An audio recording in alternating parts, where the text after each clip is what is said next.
इच्छाशक्तीत दांडगी होती, गडी थोडक्यात हुकला. राम शिंदे यांनी रोहित पवार यांना जोरदार टोला लगावला. फक्त 600 मतांनी पराभव झाला. आता 2029 साली बघू असा इशाराच राम शिंदे यांनी दिला. तर पराभवानंतरही मी सभापती, हारकर जितने वाला बाजीगर है असं राम शिंदे यांनी म्हटलंय.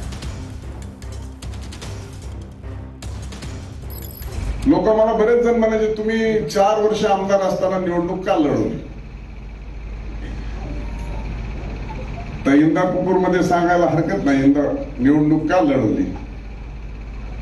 ज्यांनी आपल्याला पाळले त्याला पाडायची इच्छाशक्ती दांडगी होती, गडी थोडक्यात हुकला. ते बी थोडाफार दगाफटका झाला म्हणून जरांगे पाटलांचं संपूर्ण महाराष्ट्र राजकीय वातावरण हलवलं.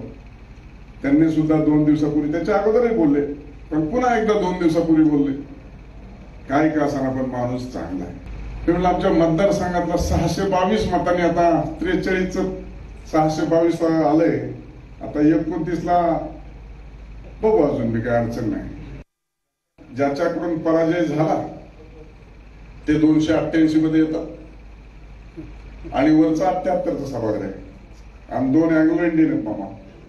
असे 368 आमदार आहेत आणि राज्याला एकच सभापती आहे की सगळ्या आमदारांचा तो सभापती असतो. त्याच्यामुळे हारकर बी असं ते भानगड झालेले.